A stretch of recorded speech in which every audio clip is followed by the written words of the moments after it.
मज़ीद नहीं मिलेगी। अब वो दोबारा अपनी उसी हार्ड लाइन पे आ जाते हैं। It should start with the immediate signing by Saudi Arabia and Qatar and everybody else should follow suit, कि इमीडिएटली सऊदी अरेबिया और कतर तो इसको साइन करें और इसके बाद जो बाकी मुस्लिम ममालिक हैं वो भी इस पर आके दस्तखत करें। और अगर वो नहीं करते, अब फिर ट्रम्प धमकी शुरू हो जाती है, और अगर वो नहीं करते तो फिर वो किसी ऐसे डील का हिस्सा नहीं होंगे। और क्योंकि ये जाहिर करता है कि उनकी नीयत ख़राब है। They should not be part of this deal in that it shows bad intention. फिर उन्होंने कहा कि मैंने जब इन वेरियस ग्रेट लीडर्स से जब इनसे मैंने बात की तो मैंने कहा कि बहुत बड़ी इज्जत का मुकाम होगा कि जैसे ही हमारा ईरान के साथ डॉक्यूमेंट साइन होता है तो उसके बाद हम ये भी चाहेंगे कि इस्लामिक रिपब्लिक ऑफ ईरान वो भी इस डॉक्यूमेंट को साइन करें। और फिर कहता है wow, no that would be something special, ये बड़ी ज़बरदस्त ख़ास चीज़ होगी। और ये बहुत, उन्होंने कहा ये एक इतनी इंपॉर्टेंट डील होगी इन तमाम अजीम कौमों के जो हर वक्त आपस में लड़ते रहते हैं, जंगे लड़ते रहते हैं। Will ever sign nothing in the past और in the future will surpass it, ना माजी में इससे बड़ा मुआहदा हुआ है ना आइंदा नहीं होगा। अब ये बड़ा इंटरेस्टिंग चुनाव है उनके अल्फाज का। वो कहते हैं therefore I am mandatorily requesting that all countries immediately sign the Abraham Accords, कि मैं ये लाजमी दरख्वास्त कर रहा हूँ, या दरख्वास्त होती है या हुक्म होता है, मैं ये लाजमी दरख्वास्त कर रहा हूँ कि तमाम ममालिक इस पर फ़ौरन साइन करें अब्राहम अकॉर्ड से। और अगर ईरान ने भी साइन कर दिया मेरे सदर होते हुए तो ये मेरे लिए बहुत बड़ा ऑनर होगा, बहुत बड़ी बात होगी कि ये इस एक नई वर्ल्ड कोलिशन बन रही है, इसका ये हिस्सा होंगे। और मिडल ईस्ट एक मुत्तहद, पावरफुल और इकनॉमिकली स्ट्रॉन्ग खिता बन जाएगा और शायद इस तरह का खिते में कोई भी ना हो।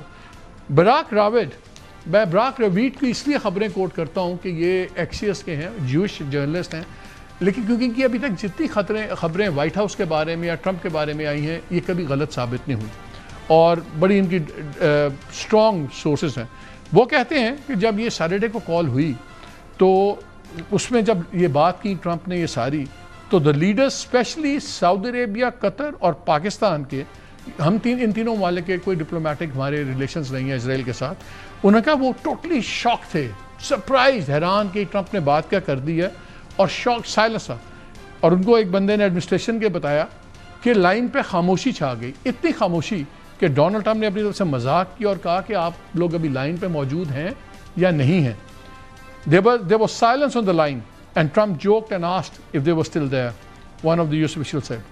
और फिर उसने डोनाल्ड ट्रंप ने ये भी बताया उनको कि उस सैटरडे को दिन कि मैंने हिदायत दी है कुशनर और विटकॉफ को कि वो अब फॉलो अप करेंगे आपके साथ इन चीज़ों को। ये मसला नया नहीं है, ये लास्ट नवंबर में जब मोहम्मद बिन सलमान ओवल ऑफिस गए थे वाइट हाउस के दौरे पे, तो पिछले नवंबर में भी इन पे बड़ा डोनाल्ड ट्रंप ने प्रेशर डाला था, तो उस पर उन्होंने पुश बैक किया।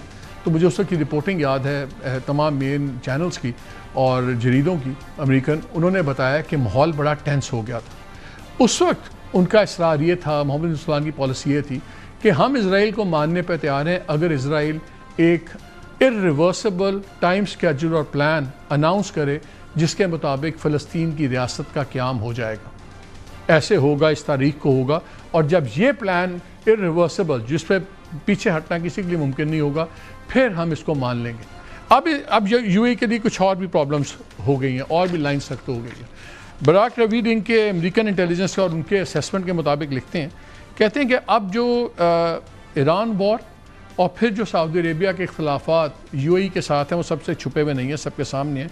उसके बाद जो सऊदी हुक्मरान हैं उनका रवैया और भी ज़्यादा शाकी हो गया है इसराइल की extreme right wing Netanyahu government के और उनके यूएई के साथ लिंक्स के। सो उनके लिए फ़ैसला और भी अब सख्त हो गया है। और वो फिर लिखते हैं कि अगर मैक्सिमम रियाद अगर इस पर सोचेगा भी, सऊदी अरेबिया के कैपिटल की बात कर रहे हैं, तो वो कम अज़ कम सितंबर के इलेक्शंस पहले ज़रूर देखेंगे कि वहाँ नेतन्याहू रहता है या नई गवर्नमेंट बनती है, बिकॉज उनका नेतन्याहू के साथ चलना तकरीबन नामुमकिन है। लेकिन असल इशू ये नहीं है, इशू ये है कि ये जो एक मैंडेटरी शर्त इस वक्त आ गई है, इसका अब क्या बनेगा। इसके अनाउंसमेंट की टाइमिंग भी बड़ी इंटरेस्टिंग है।